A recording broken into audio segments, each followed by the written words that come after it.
in today's Why Knowledge Management Programs Fail webinar hosted by Coggno and Clever. My name is Kat Amato, and I'm the Sales and Marketing Director for Coggno. I'd also like to thank our partner community who have invited their members and clients to attend today as well. Coggno partners with many business segments, including chambers of commerce, payrolls, PEOs, business centers, and petroleum marketers, to provide their members and clients access to hundreds of online training courses directly from their website. If you'd like some information about becoming a Coggno partner, please email us at info@coggno.com, and I will follow up with you to provide you details about this free program. Now, today's webinar is being hosted by Bill Stockton, co-founder of Clever. And Bill has quite an interesting background. In addition to 20 years on Wall Street in investment banking technology, Bill had a former life in acting.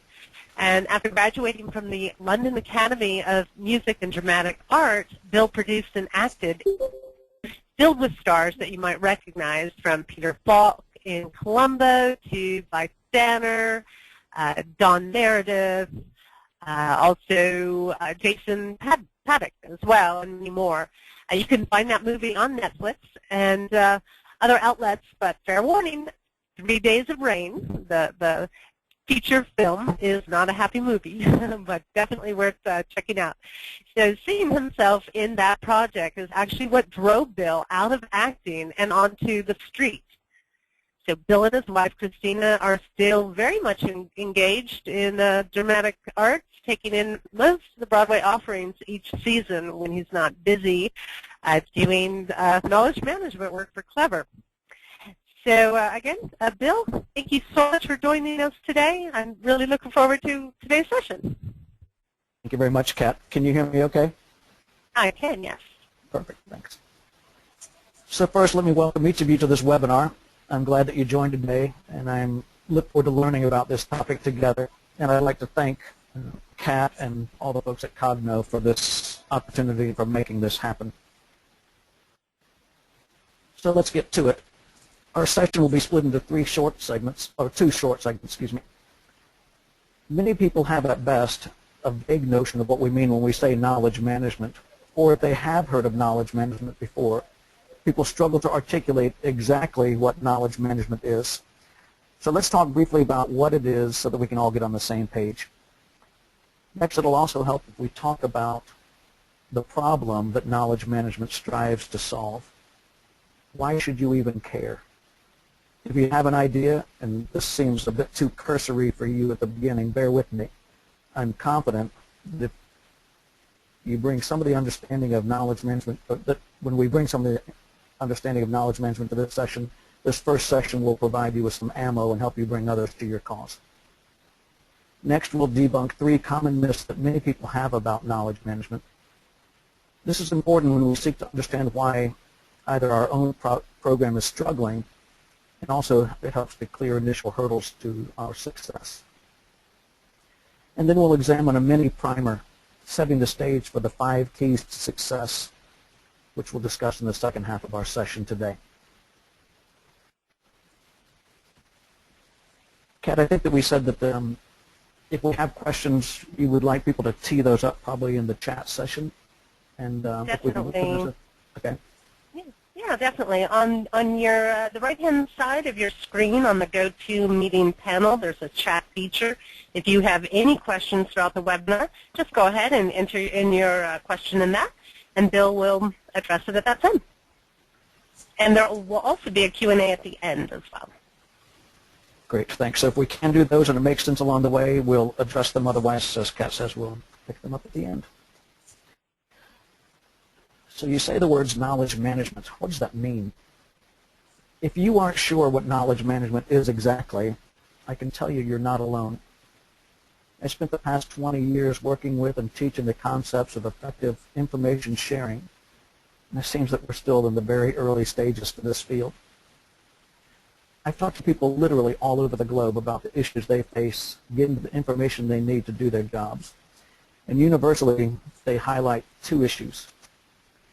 First, we have trouble simply finding the information that we need easily when we need it, when we have a customer on the phone with a problem, when a colleague calls us for help. The second item that people usually report, or universally report even, that when they do find the information they're looking for, it's very often out of date. Or it can be tough to determine whether or not the information I just found is right for my need or my purpose. And very often there's no set way to keep the information updated. Or if updates do happen, they happen too infrequently. I suspect each of you here today can relate to the two of access to the right information quickly and easily when you need it, and accuracy. Will it be right when you do find it? Okay, so we know the problem, and most of us tend to suffer through it using a variety of tricks and workarounds to help mitigate those issues. We write stuff down in a notebook at our desk. We post stickies all over our monitor. We keep a running log of notes in an Excel spreadsheet. We might use a wiki for storing and sharing some of what we know. And our colleagues do the same, or some other variety of stuff, and so on. But imagine if you had access to anything someone else in your organization learned moments ago or minutes after they learned it. Well, what if you could create a central place, a knowledge base of information that you and your organization actually use to house and to keep up-to-date information that you need? And what if it was actually easy? Imagine that same place was available not just to your colleagues, but to your customers, so they could help themselves easily. Because if it isn't easy, they're going to come back and harass you again. And that they even contributed to your information. And they even help you keep it up to date. Whether or not you believe this is even possible at this moment, I think you will agree that if it is possible, and it is, this would make a lot of people very happy. And what if you could keep it up to date without wasting loads of time doing it? You may be skeptical, that's okay. This is all within your reach, regardless of your unique circumstances. So let's learn some more. In the simplest terms, the goal of knowledge management is knowledge when you need it. That means accurate information. It means easily accessible, within a time frame that's important to you, like within seconds if you have a customer on the line with a problem. Looking at the problem that this goal aims to resolve, 20% of our work week, according to McKinsey research, is spent looking for information we know exists already within our organizations, or that we've already seen. 60 to 90% of the problems that we solve, as if for the first time in our organizations, have already been solved by somebody else in our organization. That's a lot of reinventing of the wheel. Knowledge management reduces these inefficiencies. Through a knowledge management program, we can show our organizations how to improve productivity. For example, in a support organization, we routinely see teams solve 35 to 50% more issues with the same staff over the same equal time periods. For example, in HR and learning and development arenas, we routinely see organizations reduce the time it takes to get new members on board and working independently up to 70% faster than without the knowledge sharing practices we're talking about today. Imagine what your organization can do with all that additional time. Before we further define what knowledge management is, let's talk about three very common misconceptions and get those out of the way. So, knowledge when I need it is the goal. But the first myth, we tend to think that we're going to address our information sharing issues with a tool. If you ask people what knowledge management is, they immediately think of a tool. So I would tell you, if you take nothing else from our time together today, take this. Knowledge management is not a tool. In our bid for a cure to our information sharing woes, we tend to look to technology, and our tech partners and vendors sell the benefits we seek in knowledge management in the form of their tools. But technology isn't capability. John Ragsdale, the VP of Technology Research at TSIA, does a study each year, and this year his results are stunning. As many as 45% of our organizations are on their third, fourth, or fifth knowledge management tool. He talks about the rip and replace strategy and calls it out as not working. Okay, so knowledge management isn't a tool. The next myth, we tend to think of the entry, the knowledge article, as just the answer or a fix. But actually we need more than that. So for example, in order to find what we need, we search with words and terms related to the problem we're trying to resolve. So our knowledge article needs to be accompanied or associated with words that the person with the problem uses to describe their issue. Other information is also very helpful. Context that helps us raise our confidence in the information at hand. So we need more than just the answer to our question or problem. Finally, we tend to think of the information in our knowledge repository or our knowledge base in binary terms as either there or not there, like when we had encyclopedias. But in fact, it all works better when we view our information as in a life cycle. The life cycle provides milestones in the form of status, i.e., is the article published or is it only in a draft state? And the purpose is twofold. We can use the status to immediately enhance or gauge how much confidence we should place in this particular article. Second, the life cycle milestones guide us as to how broad an audience this particular information applies to and should be shared. Let's take tech support as a quick example. Some information applies to anyone using a certain system, and so could be shared with everyone so that they could find it in a self-service offering and use it without having to take the time to call someone else like the support desk. Other information applies to a narrower audience. In a bank, which is a highly regulated entity, access to certain machines is limited to only a small group.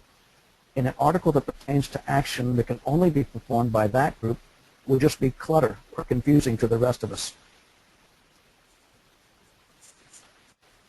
So getting down to brass tacks, let's be very clear about the terms which will enable us to articulate clearly and with confidence what we need to communicate about knowledge management.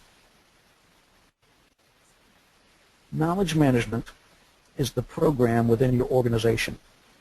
The program focuses on one primary objective: knowledge when you need it, regardless of who you are and where you sit in the organization. Your problem management program will consist of a number of components depending on how big the remit is for your program and the size of the organization in focus. These components can include things like governance, communications, etc. But all of our programs, no matter how large or small, require two key components or building blocks. You need a set of practices or a methodology to guide the actions of the people contributing to the knowledge. These can and should be very simple. The practices could include a simple mantra, such as use it, fix it, or flag it, as handed down to us from the Consortium for Service Innovation. This means that when I find an article, I use it as it is, or if it has an error, I should fix it if it's appropriate that I do so, or flag it if it isn't appropriate so that the more appropriate person can review and correct, amend, or fix it. The second ingredient that our program will be built on comes back to technology. Technology is not the solution, but tools play a key role enabling the practices and program to deliver. For example, search is a key component to the practices, and the tool must be able to search all the contents to bring up relevant content for us. The corollary to our most important takeaway that knowledge management isn't the tool is that our program depends on what you and I actually do. If we don't use the system and follow simple but good practices, our program will fail. So hopefully this mini primer gives you a vocabulary and some basic concepts to guide you when we part ways today. In the next section, we're going to delve into how we achieve success in this elusive but oh so important facet of behavior, that key component, as it relates to sharing what we know.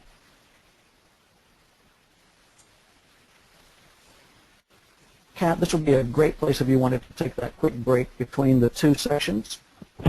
Oh, great. Perfect. Thank you. Well, today you can find today's course in its entirety, as well as hundreds of other courses on topics such as social media, sales and marketing, business management, food safety, human resources, soft skill courses, safety and compliance, and software, to name some. I will be emailing everyone a discount code after today's event for today's course. So be sure to visit your partner website, or if you were invited today by Coggno directly, you can visit coggno.com. Bill, thanks again for joining us today, and I'll turn it back to you. Thanks, Kat, and thanks to all of you again for hanging in here. So let's talk about those 5 truths that we can't ignore if we want to be successful with our knowledge management program.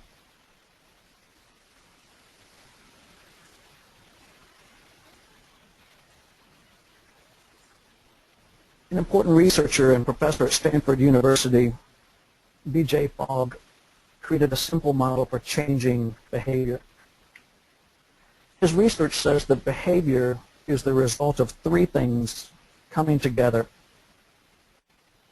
at the same time.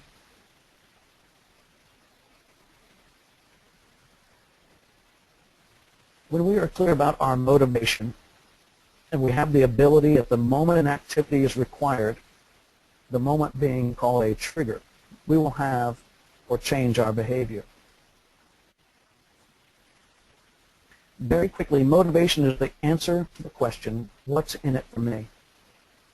In order to succeed in our knowledge management program, we need to be able to communicate to the people in the program what's in it for me, from the perspective of all the folks impacted. The frontline worker who uses the knowledge base to solve customer problems, people who can quickly answer their own question with a simple search, managers who up until now have been in fire drills running down information or tackling more difficult issues, senior management under pressure to scale their support and operations departments more efficiently, HR learning and development groups who have to find a way to get people up to speed faster. So one of the key things there is what's in it for me, and communicating that broadly from a specific role perspective.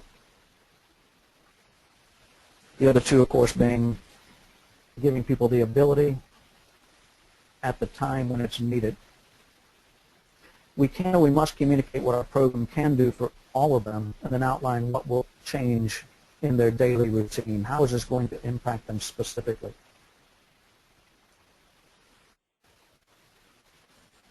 We talked about it before, it's more than a tool. We already spoke about the danger of implementing a new tool, assuming that that will solve our problem when information is not flowing efficiently within our organization. The key then is to put the tool or tools into perspective from the get-go. At Clever, we advocate implementing good process and practice first. By baking in good behavior as the most important component, you will learn important things that will then guide your tool selection and or changes that you need to make in the tool. Most important, the organization needs to know that the tool, while that is important, is only an enabler, and it's always the easier of the components to implement.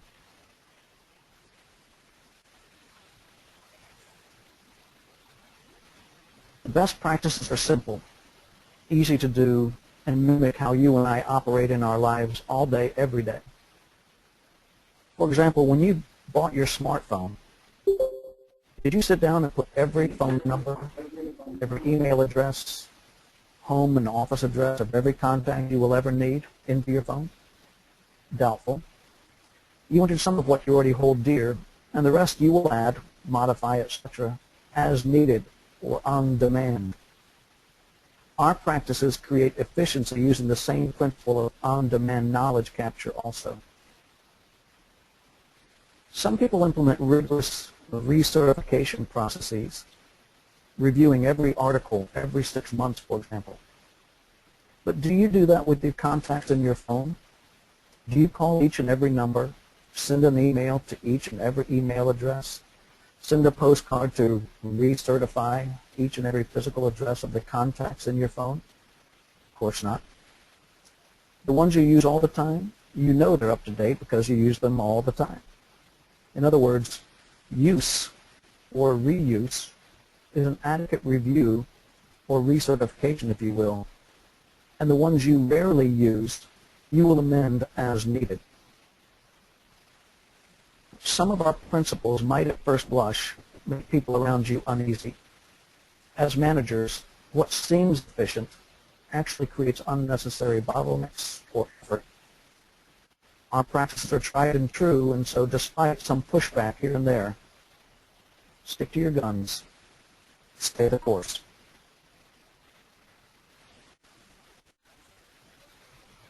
One of the core benefits of effective knowledge management is the evolution in onboarding new members of our organization. Traditionally, we train people on a load of stuff, especially a lot of stuff they need to remember. The stuff we often captured on our own using those stickies all over our monitors or in our notebooks or personal files on our machines. The onboarding time is drastically reduced, up to 70% is common, shifting stuff people have to remember to showing them how to find the information they need. Much of our communication about changes, new policies, etc., has traditionally been in the form of a push and remember model.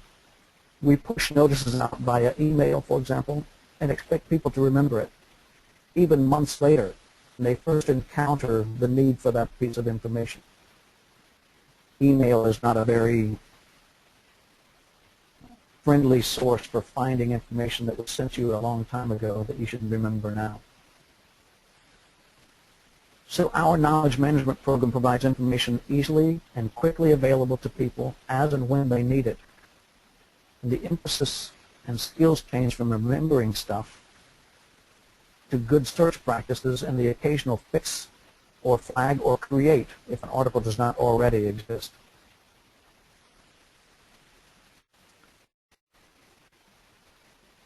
Finally, let's remember the children's song, Going on a Bear Hunt. There is no cure, no magic wand, no tool or technology that can solve our information sharing challenge. The single most important ingredient is what you and I actually do. People are the solution.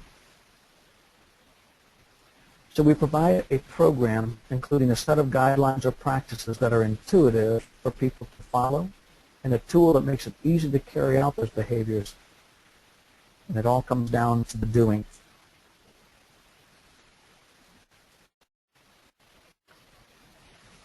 So a quick review of our 5 truths. Success is going to hinge on the behavior, so our program needs to address why I should do this. It needs to provide how to do this, and then the view of the events that may trigger my new behaviors. Technology is an enabler, and as such, needs to be placed in proper perspective, but not at the center of the attention. Change is notoriously difficult. Prepare for the pushback and stay the course. We all know how hard it is to change our habits. Organizational change is that much harder.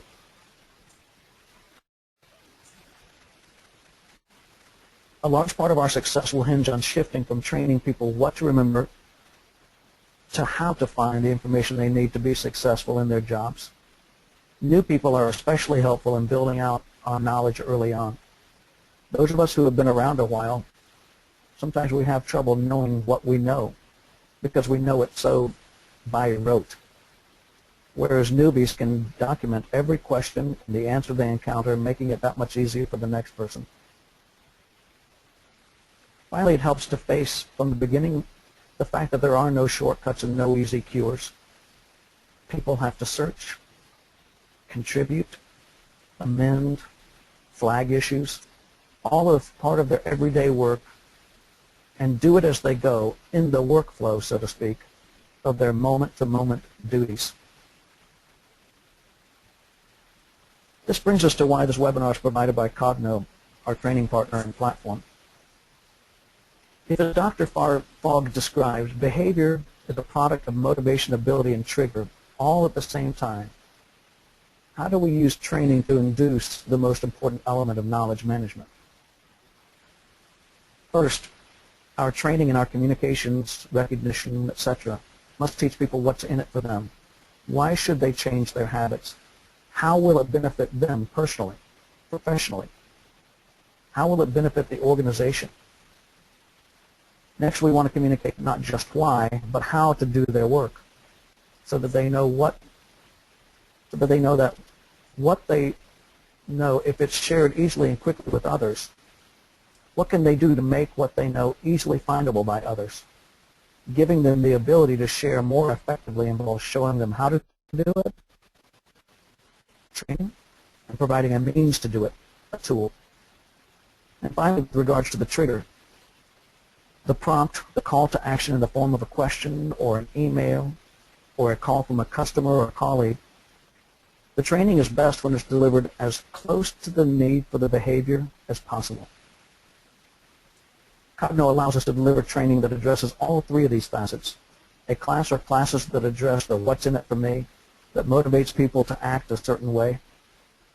Our knowledge program needs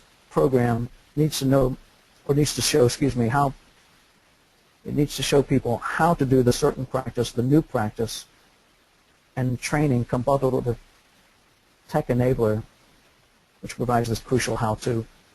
And finally, online, on-demand, at your own pace training is easy to deliver very close to the time the practices go into effect. Typically easier than in the classroom instructor-led training, with the added benefit to revisit and review material as needed or desired.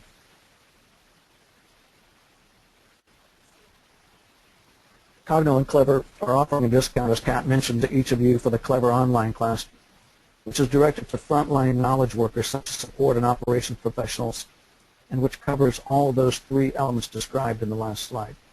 So I hope you'll take advantage of this offer, and I look forward to your feedback and your reviews.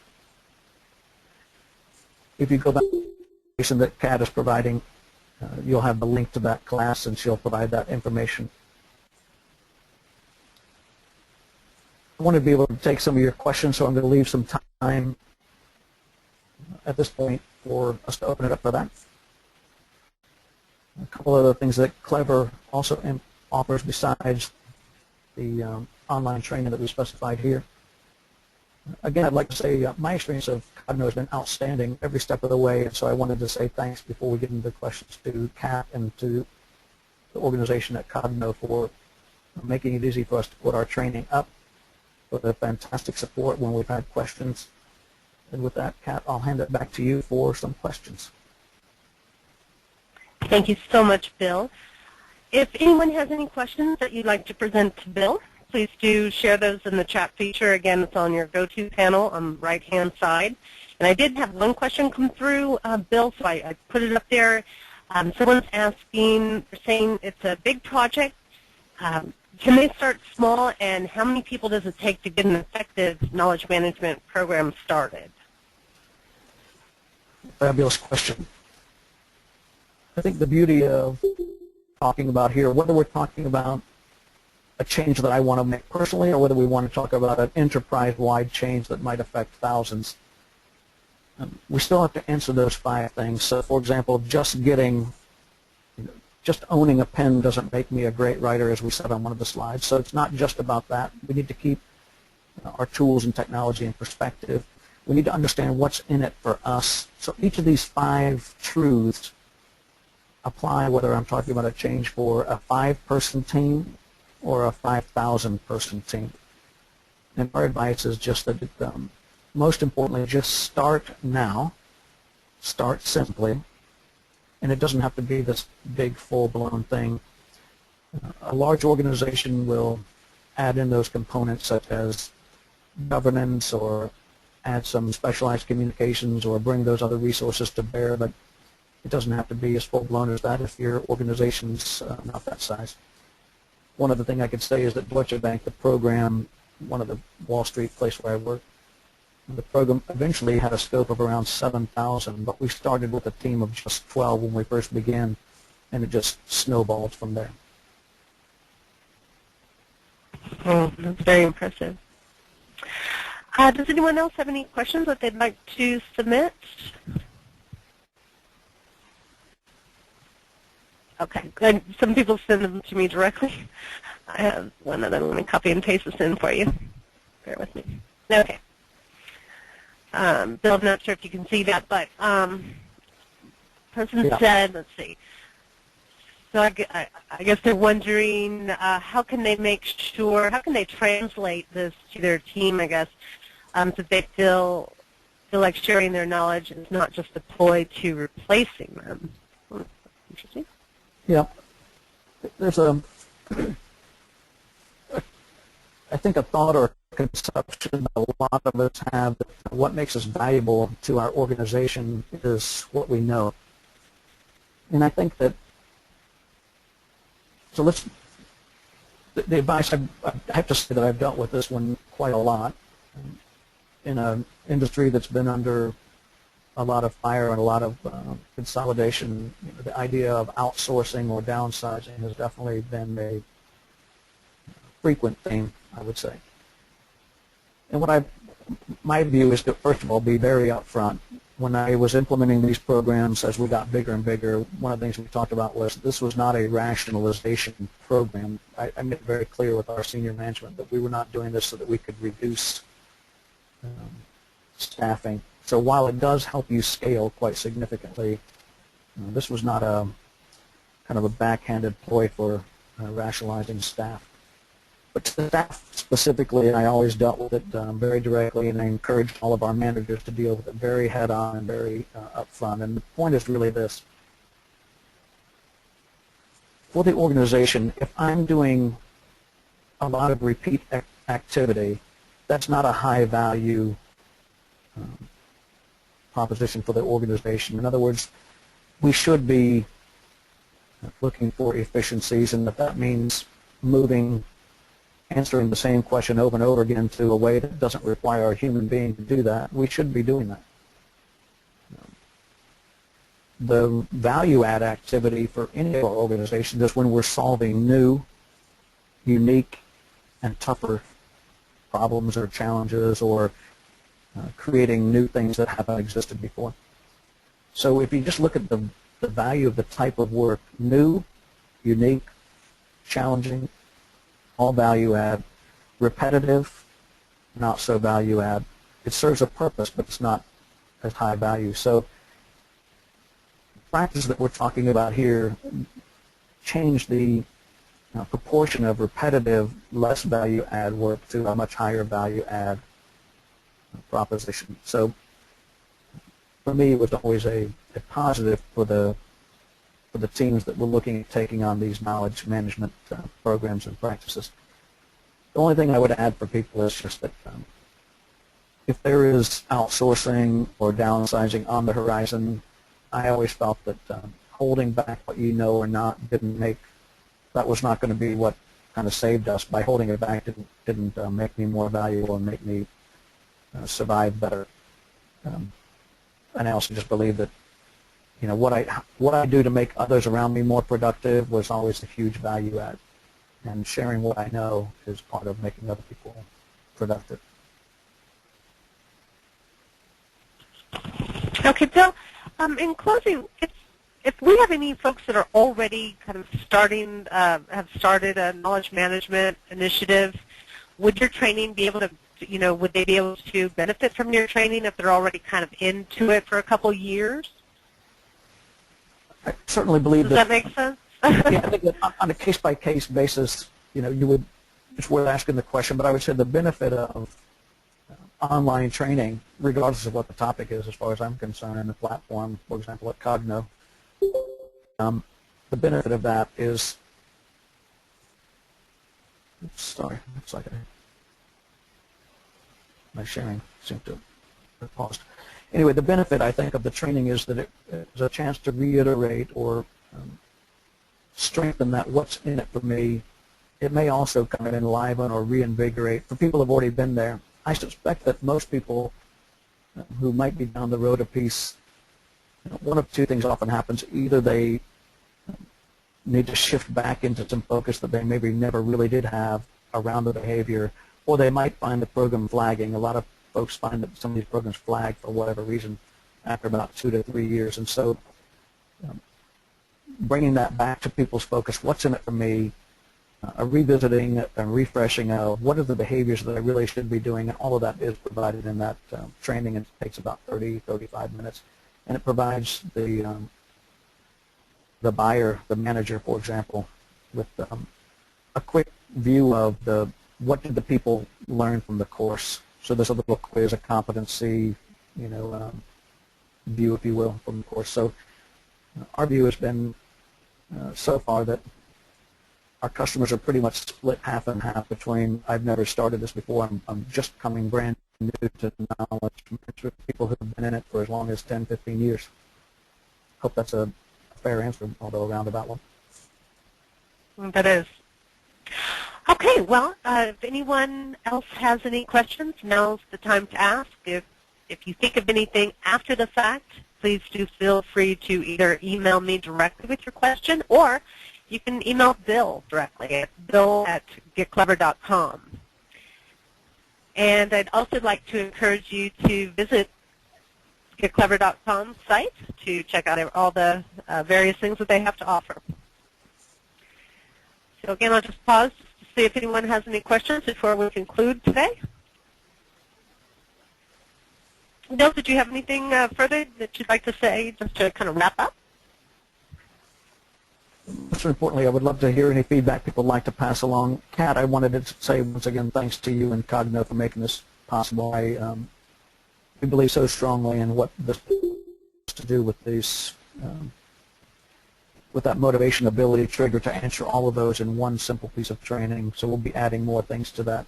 And yeah, if there's anything we can do for anybody on this call, we'd love to be in touch with you. Excellent. Well, I appreciate it. And Bill, thank you very much. We appreciate you very much. I'm so glad that we have partnered with you. Today has been a very informative webinar for sure. So again, I do want to thank everyone for attending today's webinar. Again, I'll also be sending a discount code to you so that you can purchase today's course in its entirety if you wish and share it with your colleagues. Be sure for our upcoming webinars as well. And I'd like to thank you all again. Thank you. Bye-bye.